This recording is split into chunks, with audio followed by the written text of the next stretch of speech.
Bonjour, bienvenue à Vie et Miséricorde, c'est Ursule. On est le 12 août 2026. Alors, par quoi es-tu vivifié? Amen. Alors, être vivifié, c'est avoir de l'énergie, c'est avoir la vie, c'est avoir de l'entrain, n'est-ce pas? Et la Bible nous dit qu'il y a un endroit où on peut être vivifié, et c'est en Dieu. Alléluia. Mais souvent, on laisse Dieu de côté. On cherche à être vivifié, par exemple, en allant regarder des films, n'est-ce pas, on est vivifié en faisant du sport, on est vivifié, n'est-ce pas, en faisant toutes les choses que nous aimons, on s'engage dans une carrière, et puis on est là, et on court par-ci, par-là, on est vivifié avec les amis, et puis on se dit que on est vivifié. Parce qu'on se retrouve dans les choses où ça nous donne du plaisir. Et on appelle ça la vie. On dit que non, mais j'aime être avec les amis. Et on dit, il n'y a pas du fun avec Dieu. C'est ça qu'on se dit. Mais Dieu nous dit, tout ça, c'est pas être vivifié. C'est pas ça avoir la vie. La vie se trouve en une seule personne. La vie, le dynamisme, l'énergie que Dieu nous a donnée, ça se trouve en Dieu et en Dieu seul. D'abord, ton âme est vivante, ou bien ton âme se meut, n'est-ce pas, parce que Dieu l'a voulu. L'âme que tu as, c'est le souffle de Dieu en toi. C'est la lumière de Dieu en toi. Il suffit qu'il retire, n'est-ce pas, ce souffle-là, c'est fini. Il n'y a plus rien en toi, c'est fini. On te regarde, on voit juste un corps inerte qui est là, et puis il n'y a rien là. Le corps est inerte et si rien n'est fait, il va commencer à dégager des odeurs, tellement la vie est partie de là. Amen. C'est pour te dire que celui-là qui te vivifie, ce n'est pas les sports que tu fais. Ce n'est pas tes activités. Ce n'est pas ces choses-là que tu fais qui te vivifient. La chose qui te vivifie, c'est Dieu. Il est donc très important que tu te questionnes à savoir si tu as une relation avec ce Dieu-là. Dieu nous fait marcher, il nous fait, n'est-ce pas, faire nos activités, il nous donne la vie, et nous mangeons, et nous dormons, et nous buvons, et nous faisons, n'est-ce pas, tant de choses que nous aimons. Et pourtant, on ne connaît pas l'auteur de nos vies. C'est bizarre, n'est-ce pas? Alors, on n'a pas besoin de connaître l'auteur de l'ordinateur. Parce que, bon, on en a besoin, on se sert, et puis c'est pas plus grave. On ne sait pas qui a monté l'ordinateur, mais on est content du fait que l'appareil est là. Mais l'auteur de notre vie, on a besoin de le connaître. On a besoin d'être en relation avec lui. Sinon, un jour, il nous dira, je ne te connais pas. Ou bien, je ne t'ai jamais connu. Amen. Alors, dans Jean 6, au verset 63, Jean 6, voilà ce qui est dit. Dans l'évangile de Jean, c'est dit, au verset 60, plusieurs de ses disciples, après l'avoir entendu dire, cette parole est dure, qui peut l'écouter? Jésus, sachant en lui-même que ses disciples murmuraient à ce sujet, leur dit, cela vous scandalise-t-il? Et si vous voyez le Fils de l'homme monter où il était auparavant, c'est l'esprit qui vivifie. La chair ne sert de rien. Les paroles que je vous ai dites sont esprit et vie. Mais il y en a quelques-uns qui ne croient pas. Amen. Les paroles que je vous dis sont esprit et vie. Seule la parole de Dieu te donne la vie. Elle est ta source. Elle est ton énergie. Si tu peux te déplacer, agir, faire des activités, ça et là, et que tu n'es pas en relation avec l'auteur qui te donne ces choses-là, tu n'as pas la vie. La vie, elle est en Dieu et en Dieu seul. Voilà pourquoi, quand Adam a perdu sa relation avec Dieu, la mort a fait place à cette relation-là. La mort a fait place à la vie. Quand il était en relation avec Dieu, de façon permanente, amen, la vie était en lui. Il était à la ressemblance de Dieu. Mais à partir du moment où il a renié cette relation-là, la mort est entrée. Et ça a séparé Adam de Dieu et toute la descendance de Adam avec. Il a fallu que Jésus-Christ vienne reconnecter cette relation-là pour que toi et moi aujourd'hui ayons l'occasion de connaître Dieu. Toutefois, tu as besoin d'ouvrir ta bouche pour dire à Dieu, j'aimerais te connaître. J'aimerais connaître l'auteur de mon souffle, celui-là qui m'a créé. J'aimerais le connaître. Mais si tu ne fais pas ce pas, alors Dieu va juste rester ton créateur. Sans qu'il y ait une affiliation entre toi et lui.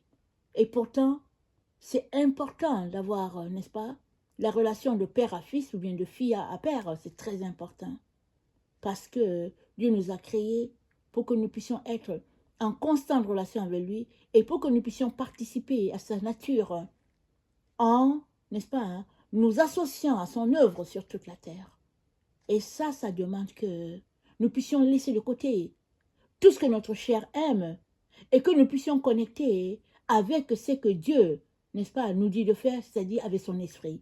Voilà pourquoi Jésus-Christ a dit, c'est l'esprit qui vivifie. La chair ne sert de rien. Et qu'est-ce qui est chair? C'est toutes ces choses-là que nous aimons, c'est que notre corps aime faire, et puis tout ce que, n'est-ce pas, nous désirons, et toutes ces choses-là, c'est la chair.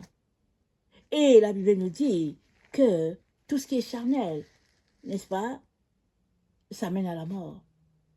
Et Dieu nous encourage à nous tourner vers ce qui est spirituel, parce que c'est dans ça que se trouve la vie, c'est dans ça que se trouve l'énergie divine. Alors, attendez, je vais regarder mon texte. Dans Romains 8, au verset 5, c'est dit, ceux en effet qui vivent selon la chair s'affectionnent des choses de la chair, tandis que ceux qui vivent selon l'esprit s'affectionnent des choses de l'esprit. Et l'affection de la chair, c'est la mort, tandis que l'affection de l'esprit, c'est la vie et la paix.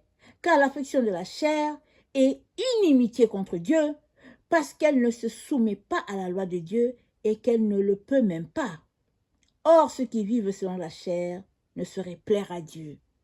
L'affection de la chair, n'est-ce pas, c'est inimitié contre Dieu. Tu peux dire, mais c'est quoi la chair?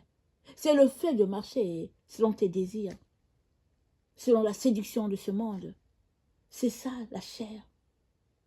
Le fait de te comporter selon ton ego, c'est ça la chair. Mais qu'est-ce que Dieu nous appelle à faire? Il nous appelle à marcher selon son esprit. Et alors que tu marches sur l'esprit de Dieu, tu connectes à Dieu et c'est ça qui te vivifie. C'est ça qui te donne l'énergie dont tu as besoin pour pouvoir fonctionner. Et c'est ça que Dieu aimerait pour chacun d'entre nous. Maintenant, c'est à nous de décider. Amen. C'est à nous de décider. Souvent, on peut trouver que c'est difficile, que c'est inhumain, mais en fait, tu ne peux pas vivre cette vie-là sans le Saint-Esprit. Voilà pourquoi Jésus-Christ nous a donné le Saint-Esprit, pour que le Saint-Esprit puisse vivre cette vie-là en nous. Donc, une fois que tu ouvres ta bouche et que tu donnes ta vie à Jésus, c'est par l'Esprit de Dieu que tu donnes ta vie à Jésus, et cet Esprit de Dieu vient habiter en toi, et il va te donner, n'est-ce pas, le goût des choses de Dieu, et tu vas grandir dans ça. Être dégoûté des choses du monde, et être, n'est-ce pas, resplendissant dans les choses de Dieu. C'est une marche qui commence par une décision et qui finit, n'est-ce pas, par une habitude que tu auras acquis ou bien acquise parce que tu as décidé de laisser de côté toutes ces choses-là qui te satisfont toi pour désormais marcher selon ce qui satisfait le cœur du Père. Amen. C'est à ça que nous sommes appelés. Alors, je t'encourage à choisir de te vivifier. Amen. Laissant de côté ce qui prend ton énergie et te connectant à ce qui te donne de l'énergie.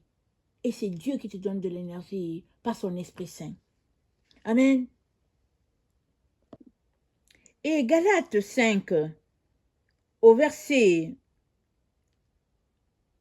18, ça dit, si vous êtes conduits par l'Esprit, vous n'êtes point sous la loi.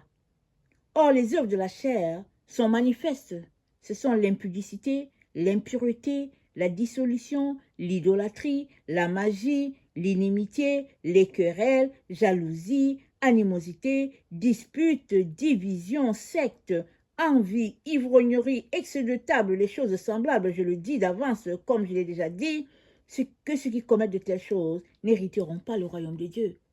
Et les choses de l'esprit, c'est l'amour, la joie, la paix, la patience, la tempérance, la fidélité, la douceur, la bénignité. La loi n'est pas contre ces choses. Donc, il y a des choses qu'on pratique, et ça nous connecte directement à la chair. Il y a d'autres choses qu'on pratique, et puis ça nous connecte directement à l'esprit. Maintenant que tu sais la différence entre les deux, choisis de marcher, n'est-ce pas, dans les choses que Dieu aime. Et ce sera ça qui va te connecter à l'Esprit de Dieu.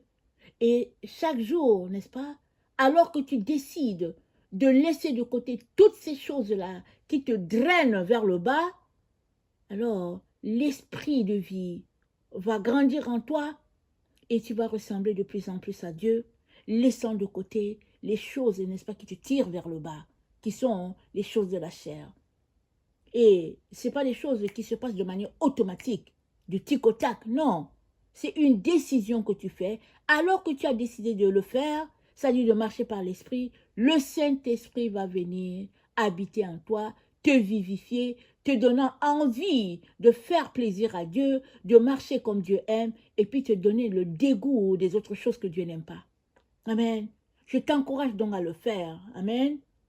Si tu donnes ta vie à Jésus, alors tu sais ce que tu dois faire. Choisir souvent même tes émissions, choisir tes amis, choisir souvent, n'est-ce pas, toutes ces choses-là que tu veux faire.